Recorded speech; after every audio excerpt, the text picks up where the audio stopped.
वाराणसी जनपद में कार्यकर्ता सम्मेलन का ये कार्यक्रम आयोजित किया गया है और इसी प्रकार हम हर एक ज़िले में जा रहे हैं। आप सभी जानते हैं कि पंचायत चुनाव का आगाज़ हो चुका है और हमारी पार्टी संगठन की तैयारियां ज़ोरों शोरों पर हैं। हमारे जितने भी कार्यकर्ता हैं अलग अलग जनपदों के, वो सभी बढ़ चढ़कर पंचायत चुनाव में अपनी भागीदारी सुनिश्चित करने के लिए प्रयास कर रहे हैं।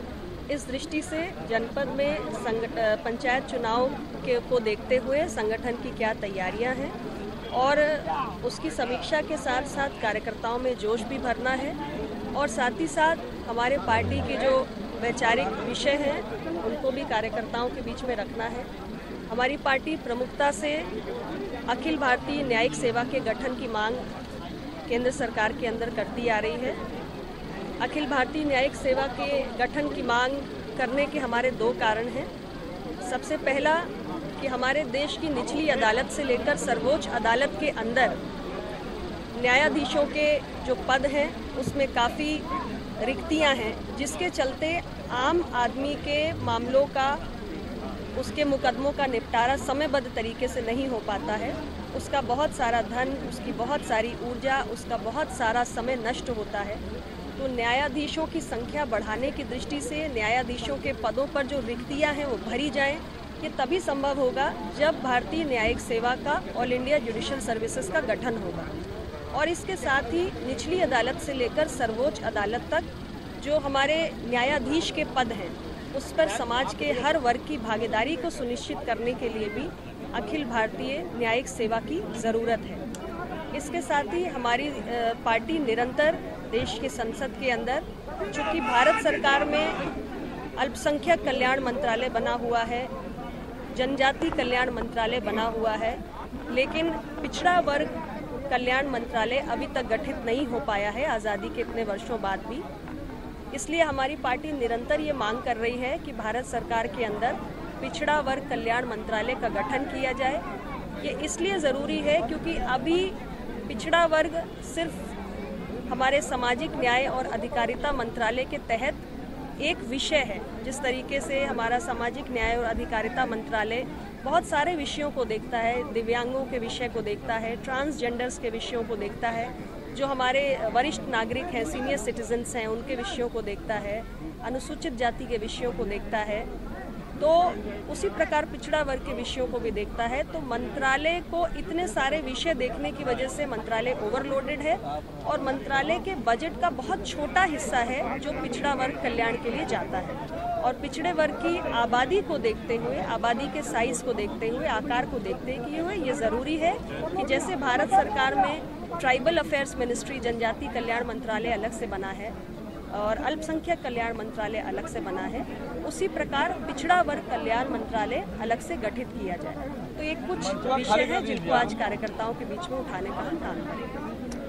2022 के चुनाव की सभी लोग तैयारियां कर रहे हैं, लेकिन आपको साइलेंट कर दिया गया है, ऐसा मानना है लोगों का? आपको इतना शोर हमारे कार्यकर्ताओं का नहीं सुनाई पड़ रहा है, ये मैं बड़ी अचंभित हूँ ये देखकर।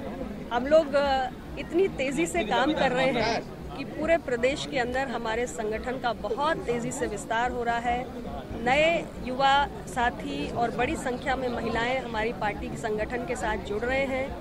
अपना दल की विचारधारा से लोग प्रभावित हैं और बड़ी तेज़ी से उत्तर प्रदेश के सभी ज़िलों में हम अपने संगठन को धार देने में लगे हुए हैं। और इसलिए ये पंचायत चुनाव भी जो है, इसे मैं मानती हूँ कि हमारे विधानसभा चुनाव का एक ये सेमीफाइनल के रूप में है और इस चुनाव के माध्यम से सीटों को जीतना तो एक उद्देश्य है ही, लेकिन इस चुनाव के माध्यम से हमारे संगठन के बहुत सारे कील कांटे दुरुस्त करने का भी हमें अवसर मिलेगा। संगठन में यदि विधानसभा चुनाव 2022 को देखते हुए कुछ कमियां हैं तो उनको भी जानने का हमें अवसर मिलेगा। इसलिए पंचायत चुनाव बहुत महत्वपूर्ण कड़ी है और ये सब कुछ हमारा जो सारी तैयारी है वो सारी रूपरेखा विधानसभा चुनाव 2022 को लेकर ही तैयार की जा रही है। ओम प्रकाश राजभर और ओवैसी भी आ रहे हैं, एक साथ आ रहे हैं और अन्य पार्टियां भी आ रही हैं। आम आदमी पार्टी ने भी घोषणा किया था, तो इस बार का चुनाव काफ़ी टफ नहीं लग रहा है? किस तरीके से आप संगठन में मजबूत करेंगे? देखिए, जहाँ तक आम आदमी पार्टी की बात है तो मुझे तो लगता है अभी उत्तर प्रदेश में उनका कोई आधार ही नहीं है। उनका आधार दिल्ली में और अन्य राज्यों में हो सकता है। लेकिन बाकी ठीक है, चुनावी मौसम में बहुत सारे नए नए नेता आते हैं, नए नए एजेंडास के साथ आते हैं, लेकिन उत्तर प्रदेश की जनता ये जानती है कि कौन सा राजनीतिक दल है, कौन वो नेता है, कौन वो कार्यकर्ता है जो लगातार 5 वर्ष तक उनके बीच में बने रहते हैं। तो चुनावी मौसम में लोकतंत्र है हमारे देश में, लोग आएंगे जाएंगे, लेकिन मतदाता बहुत जागरूक है और जो लोग हमेशा उनके साथ खड़े रहते हैं, उनके लिए काम करते हैं, उनके लिए लड़ते हैं, उनको ही मौका मिलता है। और मुझे पूरी उम्मीद है कि हमारे जो पार्टी कार्यकर्ताओं ने जिस तरीके से 5 साल जनता के बीच में रहने का कार्य किया है, उससे पूरी तरीके से जनता हमारे साथ खड़ी है। इंदिरा गांधी और अखिलेश यादव जो है मंदिर जा रहे हैं, इस पे क्या कहेंगे? तो उसमें कौन सी बुराई है, जाना चाहिए। पहले नहीं जाते थे, अब जो चुनाव आ रहा है, चुनाव के टाइम में क्यों नहीं 5 साल? चुनाव के समय बहुत कुछ देखने को मिलता है, मैंने पहले भी कहा। देखिए, हर राजनीतिक दल, क्योंकि समाजवादी पार्टी की पहले सरकार रह चुकी है और चुनाव के वक्त में हर राजनीतिक दल को जनता के बीच में आने का, दावे करने का अधिकार होता है। लेकिन जैसा कि मैंने पहले भी कहा कि 5 साल तक किसने कितना काम किया है, इसका आकलन उत्तर प्रदेश की जनता बहुत जागरूक है। उत्तर प्रदेश राजनीतिक दृष्टि से बहुत ही जागरूक राज्य है। आप सब जानते हैं कि देश की राजनीति की दिशा तय करने वाला हमारा राज्य है।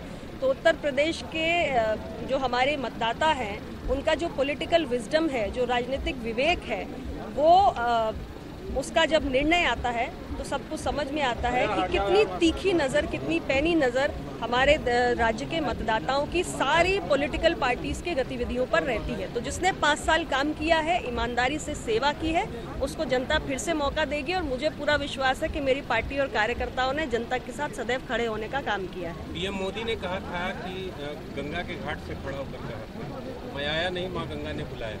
गंगा पर आज बनारस में कितना काम? मुझे तो लगता है कि गंगा रिजुविनेशन के लिए सबसे ज़्यादा काम अगर हुआ है तो माननीय प्रधानमंत्री जी के नेतृत्व में ही हुआ है। पहले भी गंगा की सफाई के लिए बहुत सारा धन आवंटित किया जाता था भारत की सरकार की तरफ से, लेकिन गंगा कितनी साफ़ हुई ये आप सब जानते हैं। लेकिन आज जिस तरीके से मिशन मोड पर गंगा को अविरल निर्मल बनाने के लिए काम किया जा रहा है, पिछले वर्ष लॉकडाउन से पहले की बात है, माननीय मुख्यमंत्री योगी आदित्यनाथ जी के नेतृत्व में एक पूरी यात्रा, गंगा यात्रा भी निकाली गई थी जो बनारस और मिर्ज़ापुर भी पहुंची थी। तो जिस तरीके से एक अभियान स्वरूप गंगा की सफाई के लिए काम किया जा रहा है, मुझे लगता है कि उत्तर प्रदेश की जनता उसको भली भांति देख रही है और उसमें प्रगति दिखाई भी पड़ रही है। बंगाल में बेटी मुख्यमंत्री होगी या बुआ होगी, इसको लेकर विवाद छिड़ गया है। देखिए, बंगाल की लड़ाई बहुत रोचक होती जा रही है और नहीं, वो ठीक है, कोई ना कोई किसी न किसी को समर्थन करता ही है। मैं बंगाल स्वयं तो नहीं गई हूँ, लेकिन जितना आप लोगों के अखबारों और टीवी चैनल्स के माध्यम से जितना मैं देख रही हूँ, सुन रही हूँ, तो मुझे ज़रूर लग रहा है कि बंगाल की लड़ाई बहुत रोचक होने जा रही है और बंगाल में बहुत बड़े परिवर्तन के आसार भी नज़र आ रहे हैं।